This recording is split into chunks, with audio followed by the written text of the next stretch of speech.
जय सिया राम। मैं आचार्य राजेश श्री राम जन्मभूमि अयोध्या से। प्रिय दर्शकों, उद्यमेन ही सिद्ध्यन्ति कार्याणि न मनोरथैः न हि सुप्तस्य सिंहस्य प्रविशन्ति मुखे मृगाः। अर्थात जिस प्रकार से सोते हुए सिंह के मुंह में मृग स्वयं नहीं प्रवेश कर जाता, उसी प्रकार से केवल इच्छा करने मात्र से, केवल कामना करने मात्र से ही हमारे कार्य सिद्ध नहीं होते हैं, हमारी मनोकामनाएं पूर्ण नहीं होती हैं, बल्कि उसके लिए हमको प्रयास करना पड़ता हुआ है।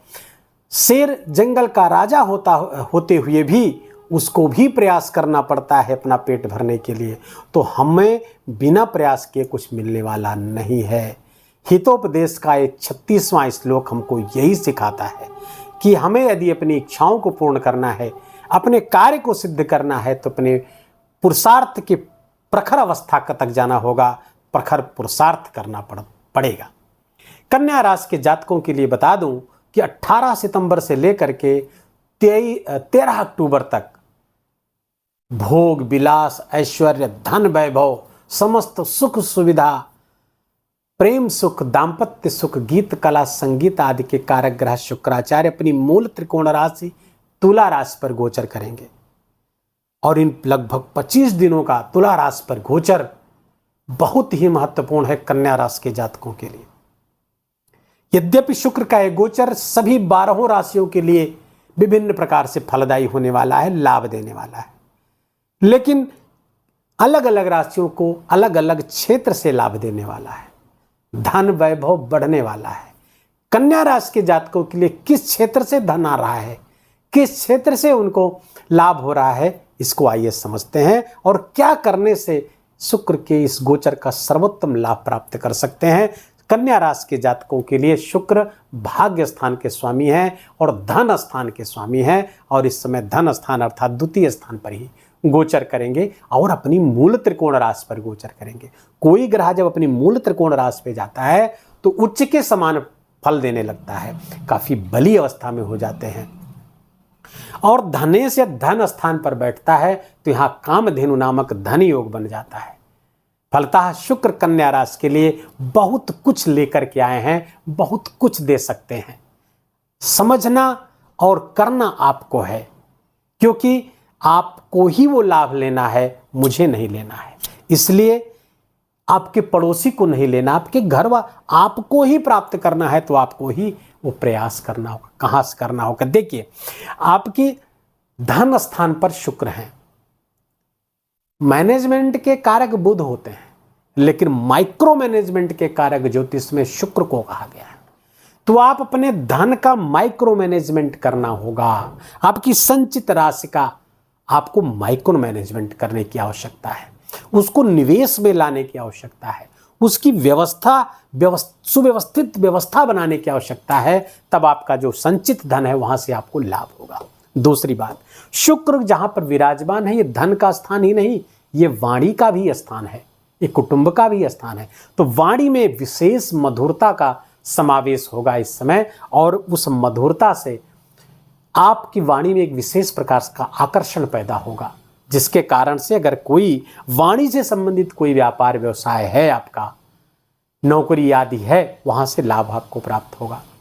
यदि आप सोशल मीडिया इन्फ्लुएंसर हैं, मीडिया से जुड़े हुए हैं, यूट्यूबर हैं, इंस्टाग्राम पे हैं, फेसबुक पे, वहां वीडियो बनाते हैं, वाणी का इस्तेमाल जहां अधिक होता है, वहां पर जबरदस्त लाभ और धन के रूप में लाभ आपका होता हुआ दिख रहा है।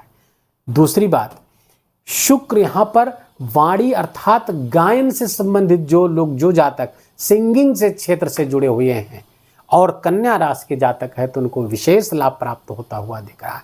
बैंक बैलेंस भारी मात्रा में बढ़ता हुआ दिख रहा है, संचित कोष में वृद्धि होती हुई दिख रही है, कुटुंब से भी कुछ धन लाभ आपको परिवार से भी मिलता हुआ दिख रहा है। घर में, परिवार में कुछ मांगलिक वातावरण बनेगा, कुछ मांगलिक आयोजन होते हुए यहाँ पर दिख रहे हैं। खान पान पर थोड़ा नियंत्रण रखना होगा। द्वितीय स्थान पर जब शुक्र गोचर करते हैं तो खान पान के प्रति, सुस्वादिष्ट भोजन के प्रति विशेष रुचि पैदा कर देते हैं।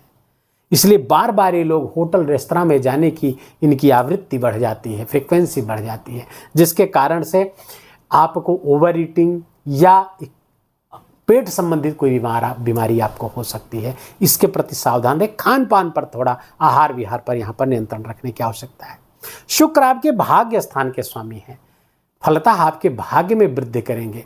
धर्म में आपकी अभिरुचि होने जा रही है, कुछ धार्मिक यात्राओं में या कुछ धार्मिक कर्मकांडों में आप भाग ले सकते हैं, यहाँ से ये लाभ। और इस सब से आपके प्रॉफिट बढ़ते हुए दिख रहे हैं, आपके लाभ बनते हुए दिख रहे हैं। धन की विशाल में देखिए, शुक्र जब धन भाव का स्वामी हो और वहीं पर गोचर कर रहा हो या वहीं पर बैठा हो कुंडली में, तो ये बड़ा लक्ष्मी योग होता है। तो ये महालक्ष्मी योग बना हुआ। शुक्र को धन कुबेर कहा गया है, और जब शुक्र अपनी ही मूल त्रिकोण राशि पर हो तो फिर ये धन कुबेर धन उड़ेलते हुए, धन लुटाते हुए दिखते हैं। और कन्या राशि के जातकों को अपने विशेष प्रयास से उस धन को लूटने का अर्थ है संग्रह करके, अपना विशेष प्रयास से आप विशेष लाभ आपको अर्जित करना है। और शुक्र के जो मैंने प्रारंभ में बताया माइक्रो मैनेजमेंट, अपने धन का माइक्रो मैनेजमेंट करना होगा। धर्म अध्यात्म से स्वयं को जोड़े रखिए, क्योंकि ये धर्म के स्वामी भी हैं। चूंकि यहाँ से छठे गोचर करेंगे तो पिता के स्वास्थ्य में कुछ समस्या, वो अगर वो डायबिटीज़ के पेशेंट है तो वहाँ समस्या हो सकती है। बॉर्डर लाइन पे हैं तो बढ़ सकती है। दूसरी बात, यूरिनरी ट्रैक, मूत्र संबंधी रोग, किडनी संबंधी रोग यदि उनको पहले से है तो वहाँ पर समस्या बढ़ सकती है, उसको थोड़ा सा ध्यान रखिएगा। तो कुल मिलाकर के शुक्र का यह गोचर कन्या राशि के जातकों के लिए बहुत अच्छा, दाम्पत्य सुख जबरदस्त बढ़ता हुआ दिख रहा है। प्रेम जीवन में भी बहुत अच्छी उन्नति होती हुई दिख रही है, आपस में प्रेम प्यार खूब बढ़ेगा। अचल संपत्ति का विशेष लाभ होता हुआ दिख रहा है कन्या राशि के जातकों को। कुछ इमूवेबल प्रॉपर्टी आप ले सकते हैं, भूमि आदि का लाभ आपको प्राप्त होता हुआ, और खासकर कुटुंब से यदि जुड़ा हुआ है, परिवार से जुड़ा हुआ है, तो उससे भी आपको विशेष लाभ उस संपत्ति से होता हुआ दिख रहा है। शुक्र के इस गोचर को और शुभ बनाने के लिए, शुक्र के इस प्रभाव में और वृद्धि करने के लिए हमको क्या करना चाहिए? श्री सूक्त का पाठ करना चाहिए। ऋग्वेद का श्री सूक्त मात्र 15-16 श्लोक होते हैं, आप उसका 3 बार पाठ घर में या देवी के मंदिर में जाकर के दीप दान करके, दिया जला करके घी का, उसका पाठ करिए या सुनिए। यूट्यूब पर वीडियो तलाश लीजिए, उसको सुनिए अगर आपको उच्चारण में समस्या आती है तो। दूसरा, शुक्र के बीज मंत्र का जाप करें। ओम द्राम द्रीम द्रौम सह शुक्राय नमः, इस मंत्र का आपको जाप करना चाहिए 108 बार, कम से कम, अधिक कर सके तो अधिक। दूसरे, इत्र अर्थात परफ्यूम देवी जी को चढ़ाएं या सोमवार और शुक्रवार शिवलिंग पर चढ़ा करके आप भगवान से प्रार्थना करें, सुख समृद्धि की उनसे प्रार्थना करिए। अपने घर में छोटी कन्या हैं, बहनें हैं, बुआ हैं, इन सबको भी दे करके आप उनको दान करके, गिफ्ट दे करके उसका लाभ शुक्र को अपने अच्छा कर सकते हैं।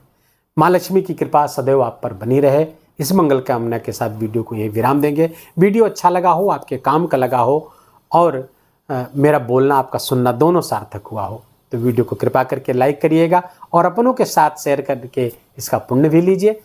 कमेंट में भगवान का बहुत प्यारा नाम जय सिया राम लिखना बिल्कुल भी मत भूलिएगा। मेरा विशेष निवेदन, विशेष आग्रह आपसे। ऐसे वीडियो निरंतर चाहते हैं तो चैनल को सब्सक्राइब कर लीजिए, बेल आइकन की घंटी दबा लीजिए। अपना बहुत बहुत ख्याल रखिए। जय सिया राम।